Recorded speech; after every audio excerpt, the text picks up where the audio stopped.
Hello and welcome to another video and podcast from Fantasy Football Scout as we look ahead to Fantasy Premier League Gameweek 21 with an eye on the rest of 2024, particularly those potential blank and double game weeks coming up in January. It's a General's orders times as Mark, aka the FPL General, reveals his thoughts and plans for the upcoming game week and his orders for the week and FPL managers. My name is Joe. Welcome. Mark, how are you? I'm good, Joe. Big happy new year to you. Hopefully it's a good one for us in life and more importantly FPL, green arrows and mini league wins and all that kind of stuff. We're both having pretty good seasons, so hopefully we can push on this year. So good to be back for another video. Thanks. Yeah. There's 1 point separating us after the festive fixtures. So it's quite congested. I think in the great and the good league that Greyhead does, there's about 8 of us. And there's only about 3 points separating first place to wherever we are, 8th, 7th or 8th or so. So, yeah, very congested. But I suspect things are going to change because we're going to be without Salah. We're going to be out with Son. And we're potentially going to be without Haaland as well, who's still in my team. Okay, just before we crack on, what we do is we're going to, I'll just explain what we're going to do. We're going to have a bit of a recap of Mark's wildcard, see how it fared over Christmas. We are also going to have a look at his bus team a bit later. We're going to consider some captain options. We're going to look at Salah and Son replacements. And in amongst all of that, we will discuss sort of what's going to be happening in January fixture-wise. And Mark will revealing some of his orders for the week. Okay, just before all of that as well, just remember, do press that like button, do subscribe, and do have a look at fantasyfootballscout.co.uk for offers around the members areas. A lot of the tables we're going to be putting up in this show today will be from them. I just made them. You can make them yourself. It's easy to do. Okay, Mark, you wildcarded Game Week 20. How did it go? Do you want to read your team out and your personal successes and failures, what you think about it? You did well, but there's always a player or two you think, I could have got, Yeah, so finally played the wild card, forced to play the wild card. It was probably the closest I've ever come to not actually using a wild card because in the end, not too much change was needed. Probably only made it, 4 or 5 around the fringes. So audio listeners, the wild card squad ended up as Raya in goal, Porro was Stupin and Trent, Saka, Bowen, Salah captain and Palmer, Alvarez, Watkins, Solanke, and then on the bench, Areola, Garnacho, Gusto, and Bell. So 86 points. One of the main decisions was get rid of Salah altogether or keep him for one more week and then move to a replacement, which we're going to talk a lot about later. So thankfully, I ended up keeping him. I just felt he was one of the best captaincy candidates. I did captain him for 32 points. So that was a big part in the green arrow. And as you know as well as me, Joe, the week after a wild card can very often be a red arrow. So it was quite nice. I think I went just up 5K, 70K to 65K. But if you offer me any kind of green arrow in the first week of the wild card, I will always take that. So some of the key decisions were kind of around the last defensive position and the goalkeeper. I was on Gabriel all season and could have just kept him, but I decided to go for David Raya instead. I felt he offered fairly similar to what Gabriel does, and it just opened the door for a more exciting defender then. So that's where Stupinen came in. Got me nicely timed first clean sheet of the season for Stupinen, and he's been scoring a couple of goals recently as well. So happy to have him because I think a lot of people who don't have him might struggle to get there because they're selling Salah and Son, etc. So that's my differential in defence. Bowen came back in. Possible injury now, so that's something to keep an eye on. Kept Palmer, that was never in doubt. And then with the Haaland news, the plan was kind of always wildcard 20, get Haaland back in, but obviously the injury's a bit longer than we thought it would be. So Alvarez just stayed, got his goal. Didn't really want to captain Alvarez. It was one of those where I've had Alvarez for a long time and he's been actually very frustrating to own. And that kind of put me off the armband and that kind of played into then Salah staying. So that all worked out quite nicely. Areola came in as the bench goalkeeper because looking ahead, David Raya can't play Brentford 28 and Areola plays Burnley, I think, that week. And it's always that one as well. If Ramsdale ever forced his way back in, at least I won't be forced to make a goalkeeper transfer. And the big thing, I guess, on the wildcard was spending as little as possible on the fringe position. So, Bell, Gusto, Garnacho, cheap second goalkeeper, because I know it's going to be tricky later to get expensive guys back. So that's where we ended up. Yeah. I mean, looking at this, I mean, I think, there's obviously keeping Salah, captaining Salah. I think that was the key thing for this game. The key success of this wildcard probably wasn't the wildcard itself. It was just get the armband on Salah. That was a big difference, a huge point. 32-point return there. I think what I quite like is Garnacho there. Garnacho's a player I got in myself and fielded. Obviously, on my team's not wildcarded, as many others aren't.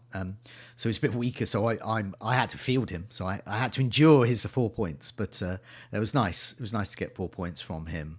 And the other good thing about this wildcard is it's got bench points on it. So Areola's got 11 points.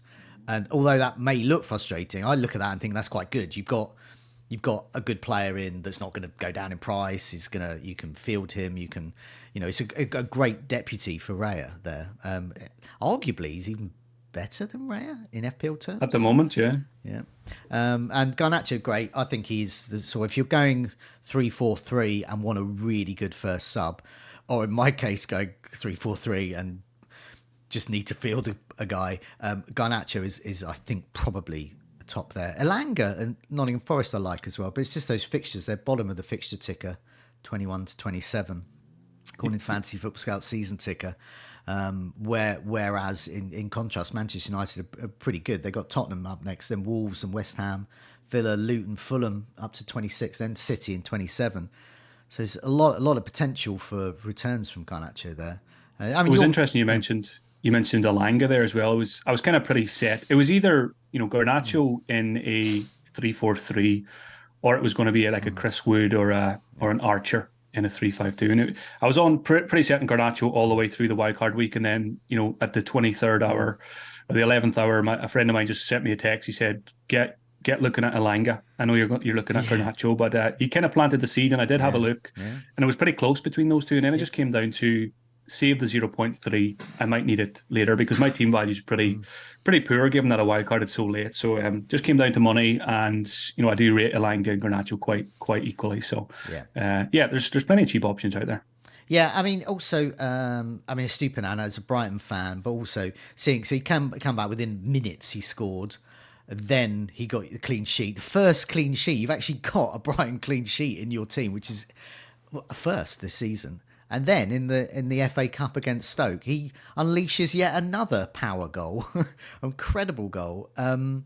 So yeah, I mean, it's just underlying what he's got. Even if they don't get a clean sheet, he has got goals in him. He's got assists in him as well. He should be. He's the player we want in our teams, I think. Good getting. It was too hard. It was too hard to resist. The stars aligned. The injury cleared up. Mm-hmm. He gets the goal. He goes to the camera. He says, "Purvis is back," and I couldn't get that out of my head when I was building the wildcard squad. I kept seeing it. Purvis is back, and he just forced himself into the squad, and could be the first and last clean sheet of the season. But I can tell the grandkids that I got the only Brighton clean sheet in 2024. It's true. Brighton have a good team for that. I got Ferguson's hat-trick in earlier in the season, and I will be telling the grandkids about that. I tell my kids about that. I don't care though. I tell the dog about it. I don't care. In my team, Alfie Doughty is my version of Estupiñán. And the reason I mentioned him is not because say I've got Alfie Doughty in, is to say because he's from Luton, and it's probably worth having a look at the season ticker because to assess how you think you've done your wild card in terms of what's happening coming up in the next few weeks. Because, I'll put the season ticker up. Because Luton are key. Because they have a game to be rescheduled against Bournemouth. Also, Luton are key because they play Liverpool in Gameweek 26. And Liverpool should be getting through to the League Cup final. So that would... potentially get through to League Cup final. So that would mean that their game is cancelled, but that could be another double. So chances are Luton are going to get a double at some point very soon. Meanwhile, Man City, they've still got their game with Brentford to rearrange. Chelsea could get through to the League Cup final and could play. So their game week 26 match with Tottenham could be cancelled. So that is another issue there. So there could be a blank game week there for those two teams in 26. So I'll put the season ticker up so people can see those fixtures there. And as I've described for the podcast listeners, You've got a number of teams with potential blanks in 26, and there are still a number of teams that could potentially double in Game Week 25. Apologies if people can hear a sneeze or a cough-like sound. It's my dog in the background who's making an odd noise. So yeah, Mark, in terms of your wildcard team, your team going forward, how do you think you're set up? Yeah, I think given that it's just a recent wildcard and it's kind of a strong 15, 15 players at play, that I should be able to navigate whatever comes. And there's obviously still a bit of uncertainty. We don't know exactly what the landscape is going to look like in terms of when the doubles will fall and stuff. So when I was building the wildcards, I didn't factor in too much what the blanks might look like. It was more about just very simply which teams have an extra fixture. So that's why Bale came in, for example, as the 3.9. I actually was looking at Alfie Doughty in the Estupinan position. He was pretty close to making it. Extra fixture, good underlying numbers, passes the eye test, all that kind of stuff. Ticks all the boxes as a cheap FPL defender. And then Solanke, for example, Bournemouth had the extra fixture as well. I did consider Neto as a goalkeeper, but I did end up just going for a better team with a better goalkeeper.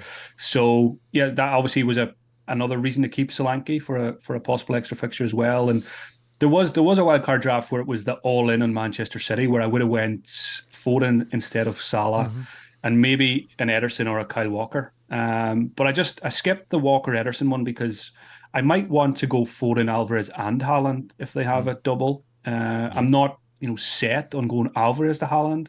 It could be Watkins or Solanke out for that move, and Foden's obviously a possible Salah replacement. So I wanted to keep the door open for the attack and triple up down the line. So that's why I only ended up with Alvarez on the wild card. But it certainly throws up some options around if there is a double game week for Luton. Say cheap players like say Barkley or Townsend. Good for a week. These players could do well in a double game week. You won't, and then you can easily move them on as well. Obviously, we've got Salah away at the moment with AFCON commitments. Should be back 25, but it might not be, or might be back within game week 25, which is annoying, which means he wouldn't have a double game week if Liverpool have a double game week then. And then they have a blank in 26. You probably haven't thought about it yet, but this does bring into the question. Sorry, my dog is really whining in the background. That probably hasn't brought into... You probably haven't thought about blanks and in terms of free hit and using your chips. But have you got any early thoughts around that? If there are doubles in 25 and blanks in 26? Not really, to be honest. No. I just, when we don't have the information yet, I just don't really give it too much mental space. We're recording on Monday and there's an FA Cup draw this evening. Yep. We'll obviously have a better picture then of what might happen. So only then, when I get the famous Ben Crellin graphic of percentages and what might happen, that's when I'll start to have some early thoughts about it. But it's just a matter of you keep all the chips in the back pocket. I've just wildcarded, so the squad's healthy. So I think whatever happens, I should be able to navigate it quite easily. But even, when you talk about Liverpool's fixtures there could be blanks, doubles, etc. We might not even necessarily need to rush Salah back in. So that's another reason why I think it's easy enough to lose him now if you still have him. Okay, I mean, it's worth having a look at some Salah Son replacements. Now, looking at your team, I'm presuming you're going to look to remove Salah. And I know this could be one of your first orders of the week about team value and sort of making sure that you can get as much as you want in the 11. That's one of your orders?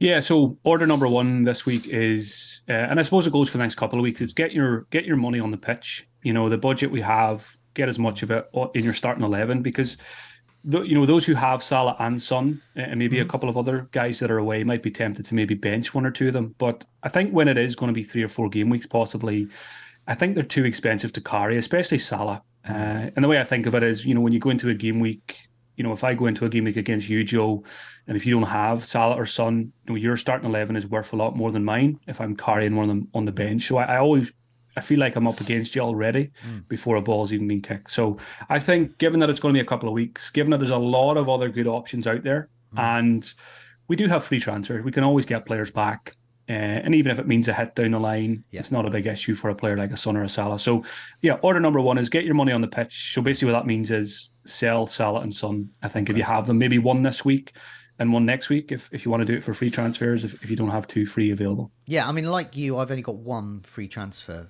next, so that's probably my plan. Is one of Salah's on this week, the other one next week. I've got a table I've done best Salah and Son replacement. Now, this feature did a video I did over the weekend, just on exactly this, just dedicated to Salah and Son replacements. So do have a look at that video. It's still on the YouTube channel, Gameweek21, and or listen to the podcast version. And so I talk about this in more detail and some of my thoughts for my team as well, what I'm thinking. But there's a nice list here. Richarlison is top.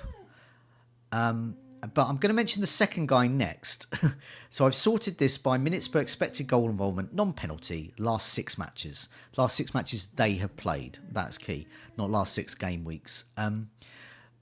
You've got another order around Kevin De Bruyne, haven't you? So Kevin De Bruyne is second placed on here, just from his one start. So very low. But are you or are you not interested in De Bruyne? Almost zero interest, because it's just, such a long injury. He's definitely going to be eased back in. He's not someone you can rely on for starts week in, week out at this point in the season. So order number 2 this week is quite simply avoid Kevin De Bruyne. Okay. A lot of people will be tempted when you're selling Salah or Son. You've got loads of money. De Bruyne is 10.2, Manchester City, possible double game week soon. But I just think, I don't think we can go there because of the minutes. Maybe if your season is kind of not going the way that you'd want it to be and you don't have much to lose, you could take a punt there. But I think until he really proves himself fitness-wise and we see significant 70, 80, 90-minute appearances, we just don't have the full picture on where he is. And he still could be quite a while away from being able to play a full game. So again, given this table of options, there's loads of good midfielders in FPL this season. I think it's safest to avoid Kevin De Bruyne for the time being. Okay, top of this list is Richarlison. Is he in your thoughts? I mean, is he like top choice even to replace Salah in your team with minutes per expected goal involvement, non-penalty, every 102 minutes, 5 goals in his last 5 starts, and so last 6 matches because he was a sub in one of them. Fixture difficulty the next 7 is 9th, so he's in the top 10 amongst teams. Is Richarlison sort of top or in consideration? In consideration, but certainly not the top choice. He's probably not even in my top 2 or 3. I think the thing about my style of management, I watch a lot of games. A lot of it comes down to eye test. Obviously, there's a lot to like in the numbers here in this table. He's sitting top for, is it XGI non-penalty over the last 6? Yeah. So his price is good. He's out of position. He's actually getting the goals as well. So there's a lot to like. But I find it very hard to go there FPL-wise. And again, probably because I've been there a few times before, maybe I need to try and shake that off. There's no doubt he's a very good FPL option, I think, while Heung-min Son is away. But when I look elsewhere, we've seen it recently as well, maybe not in the last game or 2, but before that, Richarlison can be a 60, 70-minute man as well, more so than a 90-minute man. Yeah. And I will always kind of lean towards the 90-minute guys. A player like an Odegaard or Pascal Gross, those guys jump to mind more so. So I'm not as high on Richarlison as other people are, but I do expect him to stay in the team. I expect him to remain out of position while Son's away, which means even if he puts in a 1 out of 10 performance in terms of the eye test, he's going to be in positions where he's going to get good chances. So a good option, but I don't think he'll be my Salah replacement. No, I mean, there was I was having a lot of chat with people like Late Riser, and also like Fantasy Football Scouts Anorak. He used to do the sort of look at the suspension tightrope there for Fantasy Football Scout, but he's a Spurs fan as well. And so there's a couple of issues with Richarlison that puts me off. One is I quite like players that I enjoy owning, like Porro, obviously Salah, people that just do the job. They're not offside all the time. They're not missing shots like Darwin Núñez is. And I the times I've owned Richarlison before, I haven't really enjoyed it. And FPL's a game. I don't really enjoy having Richarlison in my team. I haven't ruled him out. But I mean, they were obviously saying he's marvellous. But also the other thing is Werner is on the cusp of signing with Spurs. and he'll probably, I suppose, while Son is away, replace him on the left, and could arguably, enhance Richarlison's performance. But I haven't had an easy relationship with Werner either. He's not a fun player to own when he was at Chelsea. A lot of question marks, basically. And so that's what's sort of putting me off. I don't know whether those issues put you off as well. Absolutely, yeah. Timo Werner, I don't think he'll impact Richarlison's minutes in the first couple of weeks, but it muddies the waters when Son is back. And I always, when I buy a player in FPL, when I bring a new player into my team, I like to have the viewpoint of that I might keep that player all season. Ideally, they come in, they do well, and I don't need to sell them, and I can use my transfers elsewhere. I feel like if I bring in Richarlison, it's very likely to be a transfer out again at some point. Whereas if I go for a more of a steady Eddie, where I don't have any concerns over minutes, then they might stay long term, and it doesn't have to be the rest of the season. Until the second wildcard, whenever that is. So for that reason, Richarlison again doesn't tick enough boxes for me. He obviously ticks a lot of boxes. Again, looking at this table, and he is under consideration, but again, I just don't think he's going to make the cut for the reasons mentioned. Okay. Next on the list is Saka and Palmer. Now, I'm not going to dwell on them too much here because they're already in your team, so they won't be replacements. So you've already got them. So you clearly rate them. They're on your wild cards. Both returned in Gameweek 20. Probably when we come to talk about the captaincy, I suspect those two will be key figures there. But just for the benefit of those listening, their minutes per expected goal involvement, non-penalty, every 127 minutes there. Palmer's had 43 FPL points in his last 6 matches he's played. He's only 5.6. So they're in your team. In terms of replacements, though, next name on the list, Jota. His minutes per expected goal involvement, non-penalty, every 129 minutes. When Liverpool played Arsenal in the Cup at the weekends, Jota coming on, Nunez moving to the I can't remember which flank he moved to. Whichever it was much more effective. I think him and Diaz switched, and Jota was more central. And when he came on, and Jota just seemed to unlock things. He just seemed to be the best player. Are you interested in Jota, or is the lack of starts putting you off? Jota falls into the same category as Richarlison for me. Doesn't suit the way I play the game. I'm all about minutes and not having to sweat over team sheets. And the Arsenal, I know it was a cup game, but it's just a reminder that Jota won't necessarily be in every Liverpool starting 11. He doesn't need to be because Klopp has lots of options. So again, I just don't overthink it. If I've got doubts straight away, I'm just not going to go there. Okay. Could be a very explosive differential for people, but yeah, I'm looking for more minutes. Yeah, I'm looking at Gameweek 25 double if that happens. So if that happens, I probably would take a risk on Jota then. But yeah, same with you. It's the minutes risk, but I do think he'll get more starts. I mean, they're obviously better with him rather than without him while Salah's away. But next on this is Pascal Gross. Brighton are currently away, sunning themselves somewhere in the Middle East. And Gross has had 32 FPL points, quietly going about his business of getting 3 assists in his last 6 matches and a goal. So 4 attacking returns for 6.4 million. He is the mainstay in their team, has been for a number of years. Top chance creator in the Bundesliga before he came to Brighton. He's still on set pieces. He's definitely in my thoughts, and he plays Wolves next, who he, of course, personally, he hammered last time they played them at the Amex. Gross, is he considering?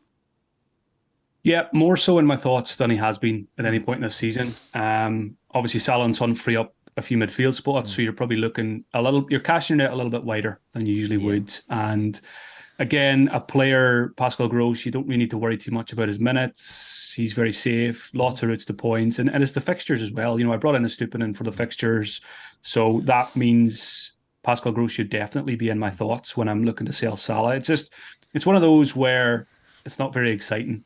It's not something you're going to get out of your seat for on a Saturday afternoon if you've got Pascal Gross in your FPL team. But I kind of put him in a similar bracket to a player not on the list here, Douglas Luiz at Aston Villa. Okay.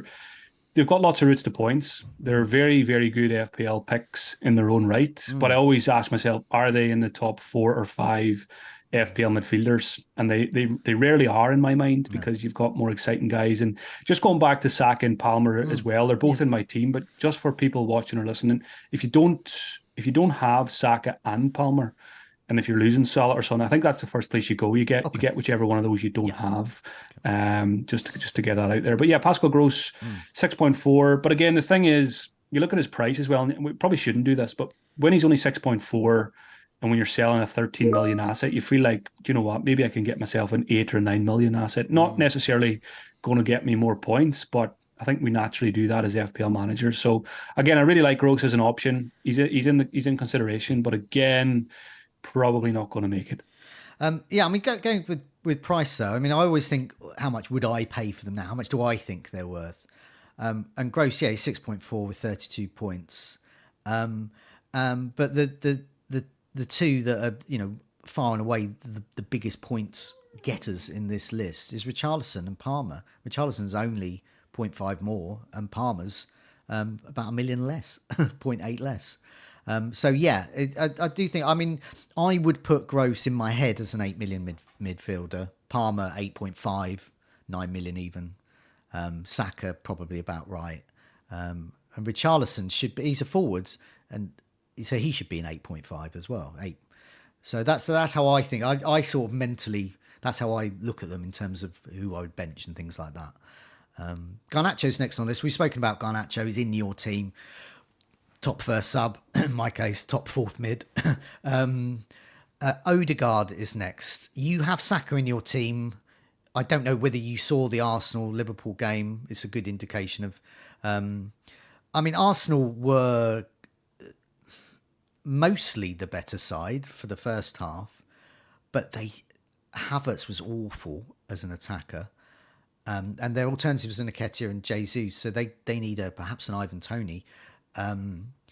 So the rest of the team was okay. Martinelli looked good when he was on. Saka looked okay. Odegaard looked great. Odegaard's next on the list. Would you double up with Saka and Odegaard?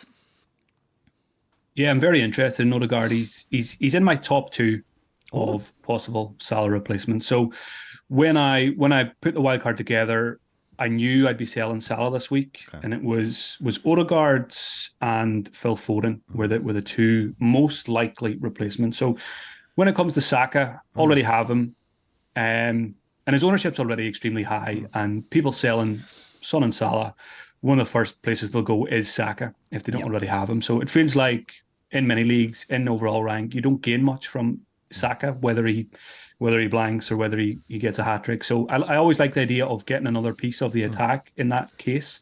If I'm backing Saka and Arsenal to do well anyway in attack, then get another one just to double down.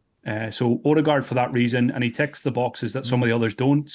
90 minutes, captain, never need to worry about him. Always going to play, always looks good.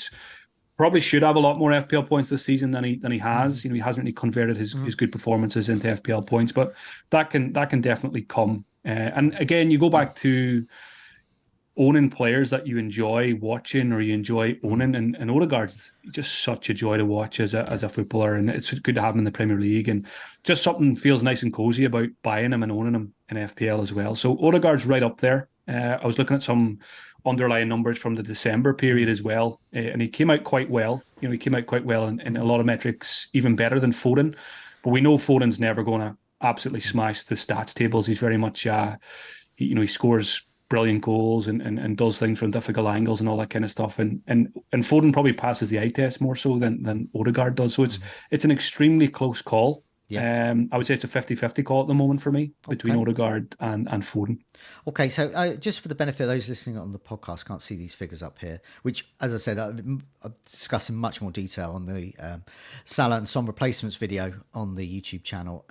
But the key thing is his expected goal involvement delta, which is basically, if it's minus, he's underperforming. And so he should have got above the 2 assists he's got over his last 6 matches. He should have got at least 1, maybe 2 more attacking returns there. And fixture difficulty next 7 for Arsenal is their 5th. So they've got great fixtures as well. And as I said, from my eye test watching the Liverpool-Arsenal FA Cup tie over the weekend. Odegaard was amazing. There was a particular shot where he hit the crossbar, and he looked great. He looked on the cusp of a massive haul there. If only they had a striker for him to provide to. Next on this is Sterling. It's probably not in your thoughts because of minutes, I would imagine. Yeah, minutes. I think he's an easy one to rule out. If you own Palmer already, you're not going to double up with Sterling. Looking at that fixture rating as well, 19th. So fixtures don't look great for Chelsea either. So Palmer's my only. Okay. I've got Gusto as well, but I'm not interested in a third Chelsea player. Martinelli's next on the list with the minutes per expected goal involvement, non-penalty every 169 minutes. He came on as a sub in the FA Cup game. He's one of those players with sort of one trick, but it's a great one, and he keeps doing it, and no one seems to stop him. Where he cuts down right down to the byline, almost next to the goal, just to the left of the goal, and then cuts back in and does either a shot or an amazing pass that ends up being a goal.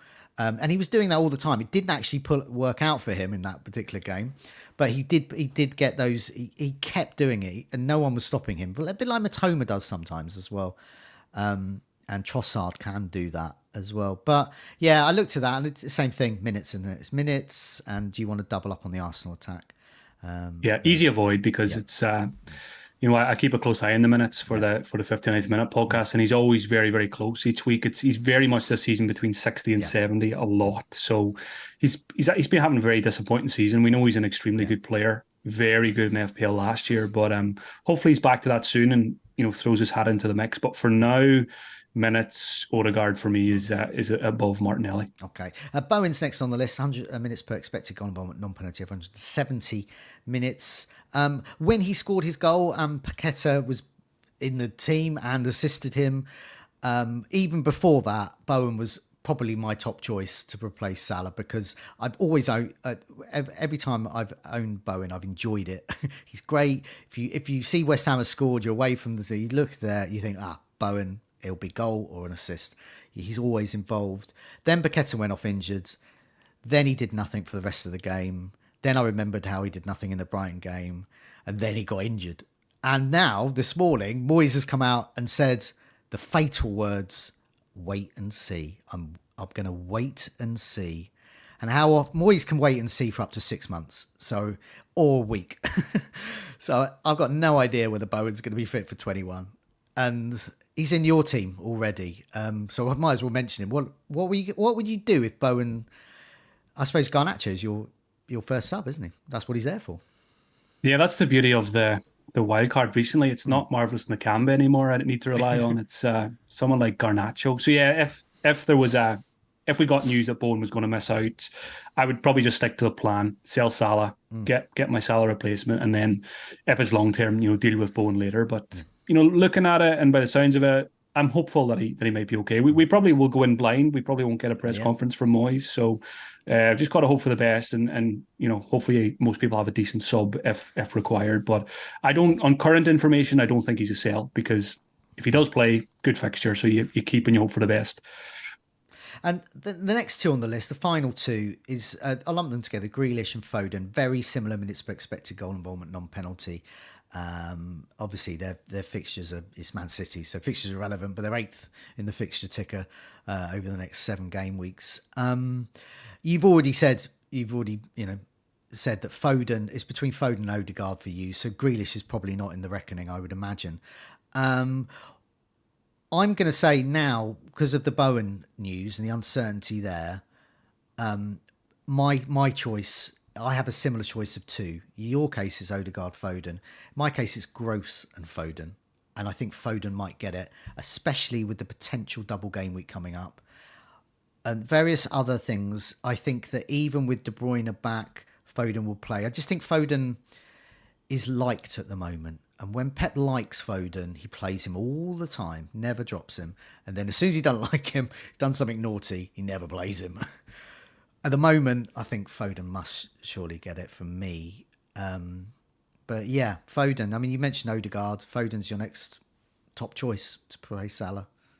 Yeah, I think Grealish is an easy one to strike out as well because Doku's fit again and Yeah. obviously play the same position. Grealish is having a quiet season like Martinelli as well. So Foden versus Odegaard, I am going to probably struggle with this for the rest of the week, but I keep going between the two. I think before Game Week 20 happened, I was very much leaning Odegaard, Mm. but then Foden just put in another incredible Yeah. performance. I think he scored twice in the cup as well, Yep. and I remember back to early in the season, Pep said something about Alvarez. Basically, he said he's undroppable at the moment, and I feel like if Pep was asked about Foden, he'd Mm. probably say something similar the way he's playing, or at least that's what we would expect him to say.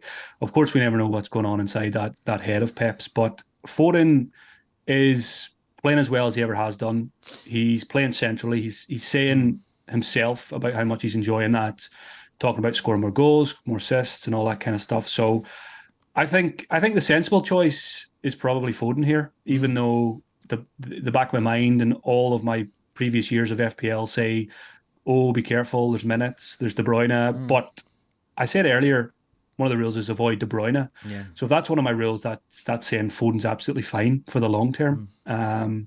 And we have transfers to Yeah. sell him if it becomes an issue. So Foden, to me, throw in the possible double game week.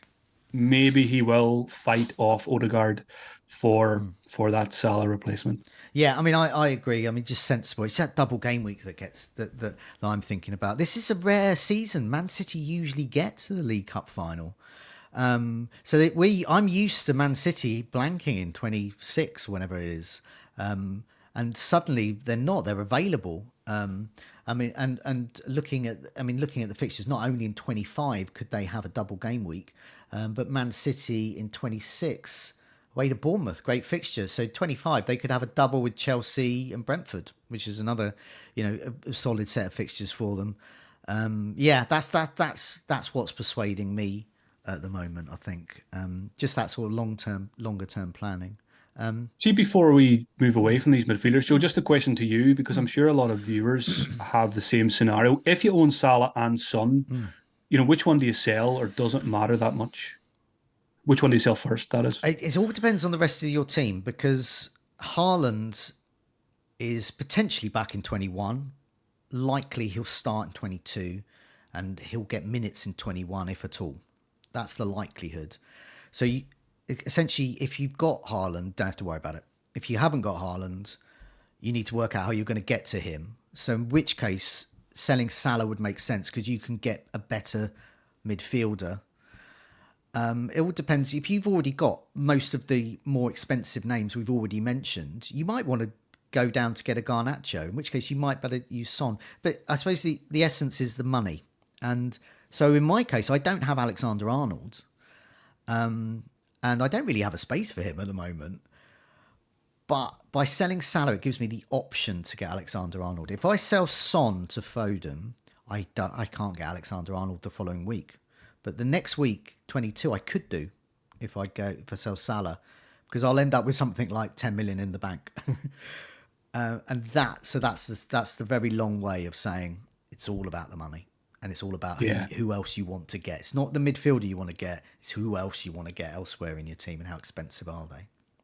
Yeah, it makes sense. Makes sense. I think I'd be very similar. It all revolves around your Haaland plans and maybe some of the guys like you mentioned. If you don't have a Trent or you don't have a Saka, it's all dictated by the budget. But I will also say, as someone who has held Haaland all this time, he's been sitting on my bench all this time, and you or I are 1 point difference. We are both within 3 points of all of the leaders of the great and the good league that we mentioned, Mark Southerns and people like that.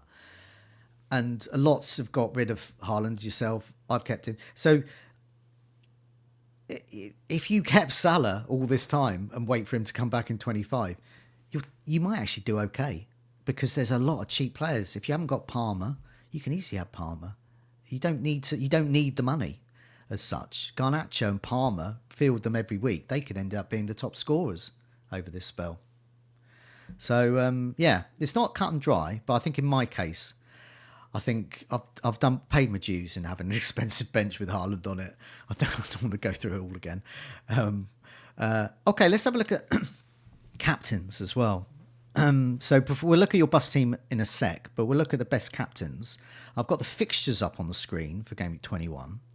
And a reminder to everyone, Burnley-Luton's game was to be on Monday, I think, but it's been moved forward because Luton have to play an FA Cup replay midweek. So that's now on Friday. Burnley v Luton is on Friday. So deadline is earlier. Do remember that. I've also got on the screen the best captains over the last 6 matches. And that's not just midfielders. That's now forwards and midfielders. So lots and lots of forwards on that list. So we can draw on that. But just immediately, this might lead into your next order around the captaincy because it's a split game week, isn't it? And that's a bit different. Yeah. Order number 3 this week is have your captain and vice captain in different weekends in this game week. So the usual rule we apply to captains is don't have your captain and vice captain in the same game, just in case that game gets called off and then you don't have a captain for the weekend.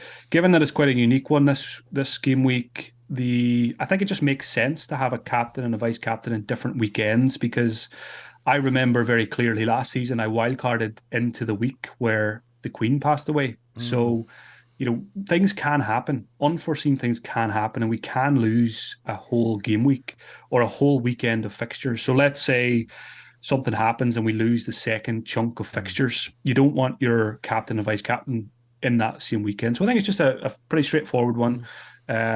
You still pick who you think is the best captain, whether that's the first weekend or the second weekend. I don't think you need to captain a player from the first weekend for fear of something, happening midweek or whatever. But I think it does make sense just to have a captain and a vice over the 2 weekends. Yeah. So I mean, looking at the fixtures, in terms of captaincy, Palmer's at home. Palmer's Chelsea are at home to Fulham. You got Man City. Haaland could be back. Obviously, Haaland would be a good choice. Foden as well could be. Newcastle haven't been great defensively. Ollie Watkins against Everton. Everton's form's dropped off slightly. Watkins ticking along with his assists. Spurs, Richarlison against Manchester United. Saka at home to Palace.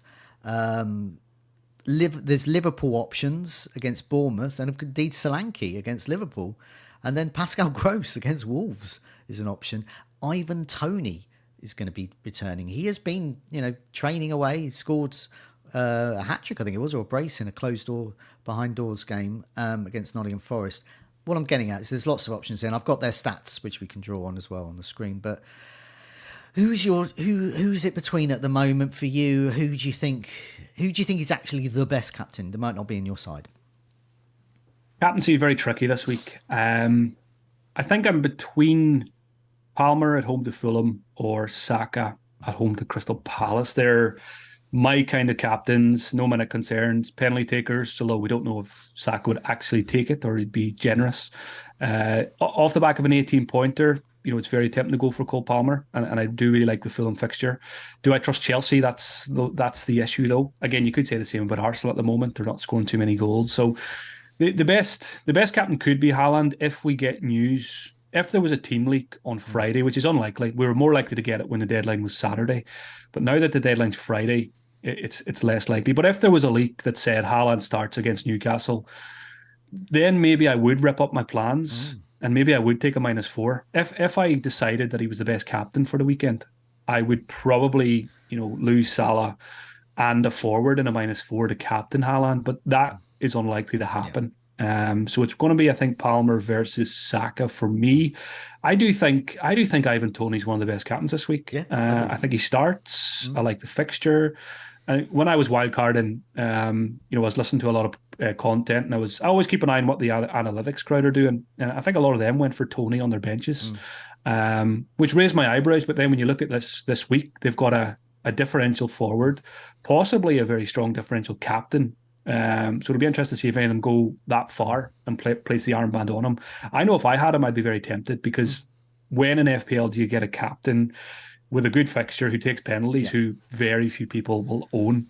People are making midfield transfers, so they're not going to buy Ivan Toney this week. So I think he's right up there. I'd put him in the top 3 possibly for captains this week. But for me, it'll be Saka or Palmer, I think. Yeah, I mean, I'm in agreement. It comes no surprise. We're very close to the rankings. We have quite similar management style. Between Saka and Palmer for me. Currently, I've got the captaincy on Saka. I have the vice captaincy on Palmer. That will probably keep changing. If I had more security over Bowen, I would give Bowen a go away to Sheffield United. He's got a good away record, even though they're missing a bit of creativity there. And of course, Sheffield United, whilst they are better under Wilder, are a promoted side. But yeah, I think Saka and Palmer, that security, the penalties, that split as well. So one plays the first weekend, one plays the next weekend. If anything happens, snow, I believe it is snowing in parts of the country at the moment. So that could completely decimate the fixtures. I like all of that as well. Haaland's in my side. And same principle though, if I get a whiff that he's going to start, then he's my captain. Because looking at the last 6 matches, minutes per expected goal involvement, non-penalty, every 85 minutes he has got an expected goal involvement. Darwin Núñez, incidentally, is second in that with 87 minutes. And this is where I don't know. Someone was on Twitter were talking about, is expected goal involvement, are expected stats worth their salt when you look at someone like Darwin Núñez? Because his XGI is so high, but when I watch him play, he's just always missing, or he's just not quite the striker you want. The expected stats don't seem to recognise that he's just not of a quality, I don't think. But I could be wrong there. I mean, Darwin Núñez, he's not on your side at the moment, but for those that have him, is he a consideration away to Bournemouth? I think I'm going to say happy to own him. I don't think I'd be happy to own him at the moment, the way he's playing. But if I owned him, that's enough. I think I wouldn't go all the way to give him the armband. And again, I like penalty takers for captaincy. Although Salah did make me sweat in the last game week after the miss. But yeah, it's everything goes back to Palmer or Saka for me when you look at the other options. It's funny too. We often say don't back the early kickoff for your captaincy. We've Palmer and Saka both have the early Saturday kickoff, so it's a case of which early kickoff do you back as opposed to don't back the early kickoff. Well, yeah, luckily it's not the first game because Burnley Luton's moved to Friday. But also I do remember in the past captaining Van Persie or Salah, whoever, in the 12:30 on Saturday, and they've obviously come good. If they're a good player and they've got a good fixture, they'll do well. Here's some other names here, I'll just reel them off and see if any tickle your fancy here. There's Richarlison, there's Calvert-Lewin at Everton against Villa, De Bruyne, you've already spoken about him. Chris Wood at Nottingham Forest against Brentford, Alvarez at City, Solanke at Bournemouth, and Jota at Liverpool. And these are all in terms of minutes per expected goal involvement, non-penalty. They're sort of ranked there. Yeah, you got your heart set on either Saka or Palmer probably, but any of those other names I've mentioned in consideration? I think the only other ones that jump out, I don't own Richarlison, but I think those who do own him, if you own him or you buy him this week, you're backing him to do well. So I don't mind him as an outside captaincy shout. I know it's Manchester United away, but that's an okay fixture nowadays. And if it looks like Haaland is going to miss out again, Foden and Alvarez are always captaincy candidates because they play for such a good attacking side. Yeah. But it's going to be probably a boring captaincy choice for myself as usual. Just going back to Ivan Toney as well. So there was speculation that he'll be sold. It could be in this window. It could be in summer. And if so, it'll probably be a Premier League side. And you look at Arsenal, you look at Manchester United, there's plenty of teams with money who need an Ivan Toney. So I think I've mentioned that because if you're wildcarding this week, you can, of course, now use your second wildcard from this week. And some people will. They'll just have had enough of their squad and they'll want to change. And I think Ivan Toney should be in a wildcard for Gameweek 21. You said the analytics lads said so for your wildcard time in Gameweek 20. And so I think the best captains for me this week, I think, are Ivan Toney. I would captain Ivan Toney if I owned him, definitely. And I think if Haaland is fit, obviously he would be a top choice. But yeah, it's between Saka and Palmer. It's just that security there. Yeah, I agree on Toney. If I had him, I think I'd be going there as well. It's the rare opportunity that you don't often get. Yeah. So we're gonna hopefully influence people, and then people come back next week in the in the chat and say thank you so much for recommending Toney. I enjoyed his hat-trick captaincy points for me. That's hopeful. Or we'll have 1,000 viewers less when he blanks. We hate you. I can't believe you told us to get that bloke who's been out for 6 months. Okay, let's have a look at your bust team. So a lot of this we've sort of spoken about, really. But do you want to read it out and read out your team and read out your sort of decisions, which we obviously have spoken about, but just sort of reiterating them around your Salah move and who you're going to captain? Yeah, so goalkeepers, I guess I do have a decision because it's Raya home to Crystal Palace, Areola away to Sheffield United. But I bought Raya as my set and forget goalkeeper, so I think I'll just stick with him. And we've seen people struggle with rotating goalkeeper, so I'm just going to stick with Raya. Whatever will be, will be. Porro, Estupiñán and Trent at the back.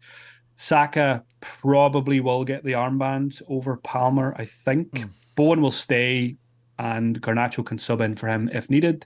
Salah will go for probably Foden over Odegaard, and then up front, Alvarez, Watkins, Solanke, Garnacho for sub. So the only thing that would change things if we got a definite leak that Haaland was going to start, then I would consider a -4 to get him. But even then, I'd probably be happy enough to stick with Alvarez, Watkins, Solanke, and then get Haaland for free the week after because I don't take too many points yet. So that's where I'm at. Feels pretty solid going into the game week, having just wildcarded. Yeah, definitely. I mean, I'm obviously in agreement because a lot of similar players there, and Saka, Palmer, definitely for me the captaincy. It is tough choices around Haaland. I don't think we're going to really know concrete. Especially with that deadline on a Friday, any leaks that come in, potentially they'll be Saturday mornings too late then. I kind of like that as well, because those, for those that don't have Haaland, if you start getting those leaks in and you get these naughty lads and lasses who, pretend they're in the know and they're not, and you get these leaks and do you believe them or not? Basically, that's tough, but it's all taken out of hand. Thanks to Luton and Burnley on Friday, that's taken out of our hands, so all of that will go on without any stress, which would be good. Just a reminder for everyone to do press that like button and do subscribe to keep up to date with all our videos and podcasts, and have a look at fantasyfootballscout.co.uk for any members offers as well. Mark, before we go, is there anything else you'd like to add about the game week that's coming up and January fixtures, etc.? No, January's a good opportunity to take stock. I think that we've got a lot of extra time than we usually would have. There's only 2 deadlines, so use it wisely. Take some time, get in the Scout members area, look at the stats, have a good picture of the fixtures and all that, and obviously keep an eye on Ben Crellin as well for blank and double schedules. So just use January to your advantage so you're well prepared for the next couple of months of the season. Great advice there. Good luck with the game week, Mark, and good luck all those listening and watching with your game week as well. This splits game week and the deadline is earlier on a Friday. Do remember that. Mark, see you soon.